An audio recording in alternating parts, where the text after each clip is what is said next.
அறிவார்ந்த என் பெற்றோர்களே, என்னிலும் இளைய என் இளைய தலைமுறை புரட்சியாளர்களே, என் தம்பி தங்கைகளே, சாதி அரசியலாகும் என்றால் அங்கே சகோதரத்துவமும் சமத்துவமும் செத்துப்போகும். மதமே அரசியலாகி அதிகாரத்திற்கு வரும் என்றால் அங்கள் மனிதநேயம் என்கிற புனிதம் செத்துப்போகும். பணம் அரசியல் செய்யும் என்றால் அங்கே மாண்புமிக்க ஜனநாயகம் செத்துப்போகும். ஒழுக்கம் பண்பாடு செத்துப்போகும். இதில் இந்த அரசியலை தொடர்ந்து முன்னெடுக்கிற இவர்கள் பக்கம் நிற்கப் போகிறீர்களா? இதை ஒழித்து உண்மையும் நேர்மையுமான தூய அரசியலை முன்னெடுக்க துடிக்கிற உங்கள் பிள்ளைகள். சாதிக்கு கட்சி இருக்கிறது, தலைவன் இருக்கிறான். எல்லா சாதிக்கு மதத்துக்கு கட்சி இருக்கிறது, தலைவன் இருக்கிறான். ஆனால் நீ பிறந்த உன் மொழிக்கும் இனத்திற்கும் ஒரு கட்சி உண்டா என்று பார். அந்தந்த சாதிக்கு தலைவன், அந்தந்த மதத்திற்கு தலைவன், எல்லாருக்குமான ஒரு கட்சி, ஒரு தலைமை உண்டா? மனிதனுக்கு மட்டுமாக அரசியல் செய்ய இங்க ஆள் இருக்கிறது. வணங்குகிற சாமியை கூட காப்பாற்ற இங்கே கட்சி இருக்கிறது. ஆனால் வணங்க உனக்கு ஒரு கோடி சாமி, வாழ ஒரே ஒரு பூமி. அந்த பூமியை காப்பாற்ற ஒரே ஒரு கட்சி தான் இந்த நாட்டில் உண்டு. அது நாம் தமிழர் கட்சி மட்டும்தான் உண்டு. உலகில் எல்லா உயிரையும் நேசிக்கிற ஒரு ஆற்றல் உண்டென்றால் அதற்கு பெயர்தான் என் அன்பு தம்பி தங்கையிலே அருமை பெற்றோர்களே, இறை ஆற்றல். நீங்கள் நம்புகிற, நான் நம்புகிற இறை ஒருவனால் தான், இறைவன் ஒருவனால் தான் உலகிலே எல்லா உயிரையும் சமமாக அன்பு காட்டி நேசிக்க முடியும். அப்படி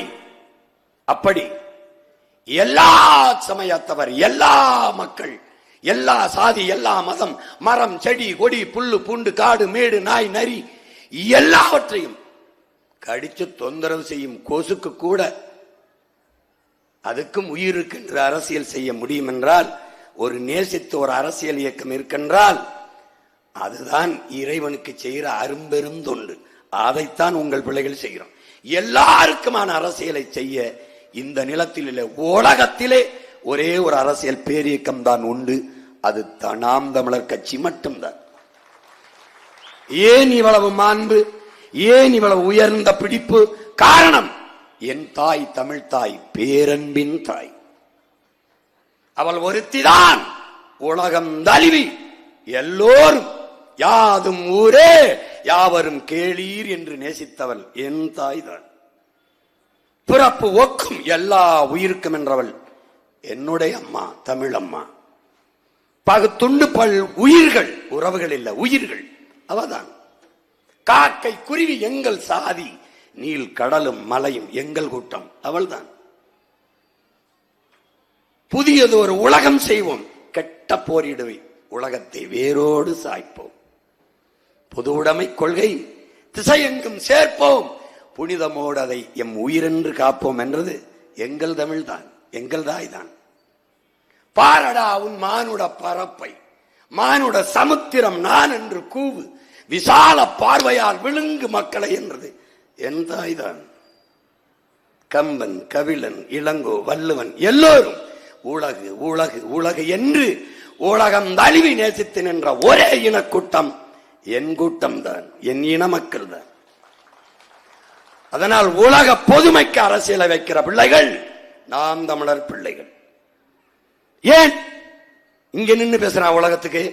ஊருக்கே சோறு என்றாலும் ஒரு வீட்டில் தான் உழைக்கணும்.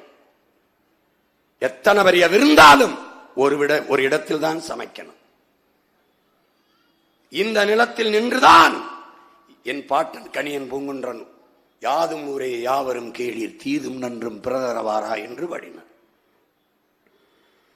அந்த மாண்பு, எல்லோரும் மானுட நேயர்களாக இருந்தார்கள். தமிழர்கள் நாங்கள் மட்டும்தான் உயிர்மை நேயர்களாக இருந்தோம். மாட்டுக்கு நீதி சொன்னான் என்னுடைய மன்னன் மனுநீதி சோழன், மயிலுக்கு போர்வை பொத்தினான் என் பாட்டன் பேகன், முல்லைக்கு தேரை நிறுத்தினான் பாரி. காரணம் உயிர்மை நேயம், உயிர்மை நேயம். வாடிய பயிரை கண்டபோதெல்லாம் வாடினேன் எங்கள் வள்ளலார் பெருந்தகை. காரணம் பயிருக்கு உயிருக்கு என்று வாடுகிறான், உயிர்மை நேயம்.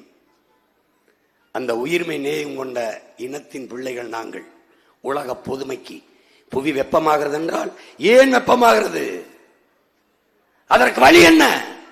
எனக்கு வெயில் அடித்தால் கொடை, என் பூமி தாய்க்கு வெயில் அடிக்கிறது பிடிக்க வேண்டும் கொடை. என்ன கொடை? பச்சை கொடை, ஒரே கொடை.